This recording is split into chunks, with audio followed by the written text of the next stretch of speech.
राधे राधे दोस्तों। दोस्तों अभी आज एक बड़ा स्पेशल मुद्दे पर बात करनी है आप लोगों से। दोस्तों अभी 15-20 दिन पहले एक मेरे कज़न ब्रदर ने मुझसे एक प्रश्न पूछा था कि नागा साधु आते हैं कुंभ के मेले में, अचानक से गायब हो जाते हैं। तो उन्होंने मुझसे कहा कि उनमें वो शक्ति होती है, इससे वो चुटकी बजाया और आ गए, और चुटकी बजाया और वो चले गए। बोले अगर ऐसा नहीं होता है तो बताओ फिर जाते कहाँ ये, क्योंकि इनको कोई दिखता नहीं है। तो उस समय मेरे पास प्रश्न था, इसका उत्तर नहीं था, खाली प्रश्न था। तो मैंने कहा तो कि चलो मैं इसको खोज के देख के बताता हूँ। अभी दोस्तों हाल ही में मुझे नासिक जाने का अवसर प्राप्त हुआ, और नासिक में दोस्तों एक नील पर्वत है। उस नील पर्वत पर जाकर मुझे 2-3 नागा साधु मिले, उनसे मेरी चर्चा हुई, और फिर मेरे दिमाग में वही प्रश्न उपजा कि इस पर पूछते हैं इनसे कि समाधान इन्हीं से लेते हैं। तो दोस्तों मैंने नागा साधु से बातचीत करी। वो वस्त्र धारण किए हुए थे अपने ऊपर। तो मैंने उनसे यही कहा कि मैंने कि महाराज जी, आप नागा साधु तो नग्न अवस्था में रहते हैं, आप जबकि एक वस्त्र धारण करे हुए अपने ऊपर, ऐसा क्यों? मतलब ऐसा क्या चक्कर है जी कि कोई वस्त्र के है, कोई बिना वस्त्र वाला है? क्योंकि वो भी अपने को नागा बता रहे थे। तो उन्होंने मुझे बताया दोस्तों कि नागा साधु 2 प्रकार के होते हैं। एक दिगंबर बता रहे थे, एक श्री दिगंबर बता रहे थे।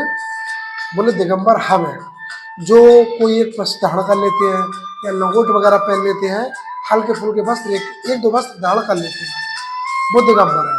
बोले जो श्री दिगंबर नागा साधु होते हैं, वो निर्वस्त्र रहते हैं, उन पर कपड़े नहीं होते हैं। अगर पहनना है तो खाली सिर्फ लंगोट पहन सकते हैं, वरना वो नग्न अवस्था में रहती है। तो वो श्री दिगंबर नागा साधु होते हैं। तो फिर मैंने उनसे पूछा कि महाराज जी अब ये बताइए आप कि हमने जैसा कुंभ में भी देख रहे हैं, कई साधु हिंसक नजर आ रहे हैं, कोई तलवार लेके नजर आ रहा है, कोई कुछ मारता हुआ नजर आ रहा है।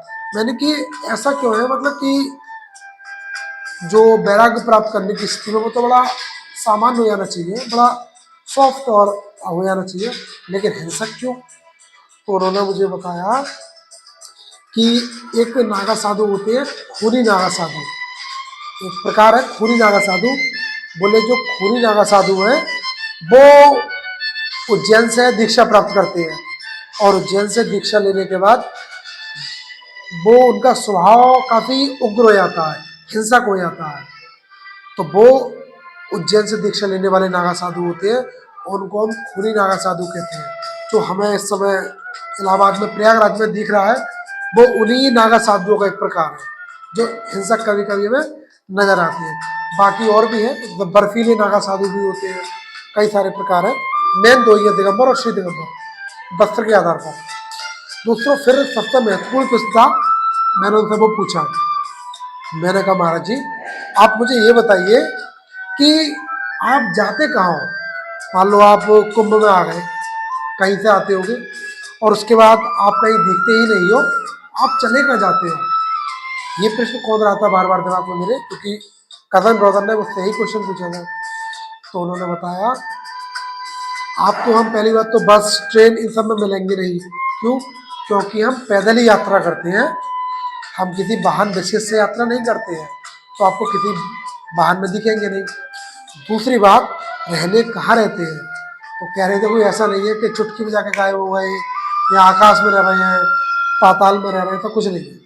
बोले हम जो पुराना समय है, वो पुराने समय में जो दोस्तों जो मंदिर रहे हैं, मंदिर वो चाहे वो समुद्र किनारे कोई मंदिर रहा हो, या मरुस्थल के आसपास हो, या हिमालय है, पर्वत पठार है, इन सब के कोई नजदीक कोई मंदिर हो, पुराने मंदिर, हम उन्हीं वहीं सब रहते हैं। ऐसा नहीं है कि हम कहीं से जा रहे हैं और कहीं से आ रहे हैं, हम वही हमारा स्थान। बस ये है कि हमारा जो समाज है, जो हमारी कॉलोनियाँ हैं, इस कॉलोनियों से अलग रहते हैं, क्योंकि उसका हम पर बहुत विशेष प्रभाव नहीं पड़ा है।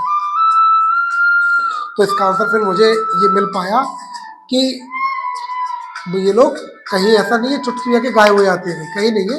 ये मंदिर मठ मतलब यहीं पर रह रहे हैं, बस जो समुद्र किनारे हैं, पर्वतों में, गुफाओं में है आसपास, वहीं रहते हैं। कुंभ की स्थिति आती है। अब जैसे उन्होंने मुझे बताया कि 2027 में नासिक में भी कुंभ लगेगा। बोले अब सब चले जाएंगे, उसके बाद नासिक के कुंभ आएगा तो वहाँ पर सब मिलेंगे। तो और ये कुंभ हो रहा है, वहीं पर ये अपनी दीक्षा लेते हैं। कई नागा साधु ने अभी ली होगी, कई नागा बने होंगे उच्च पदों पर जो जाते हैं, वो भी इस जैसे महामंडलेश्वर देखी थी ममता कुलकर्णी, पद से हट गई तो एक अलग बात है, लेकिन वो बनी थी, वो इसी में दीक्षा ली थी, तो इसी समय ये दीक्षा लेते हैं। और दोस्तों ऐसा नहीं है कि नागा साधु कहीं जाते हैं आते हैं, अपने स्थान पर रहते हैं, पर समाज से थोड़ा दूर रहते हैं। तो इसलिए क्योंकि वो बहुत एक लेवल ऊपर बढ़ चुके हैं, मोह ममता इन सब से थोड़ा सा अलग है, वो अपने जैसे नहीं है। तो ये तो दोस्तों रही नागा साधु की कहानी। अब अपने श्रीमद् भागवत गीता के सीरीज को आगे बढ़ाएंगे और देखेंगे आगे उसमें क्या चल रहा है। जब तक के लिए राधे राधे दोस्तों।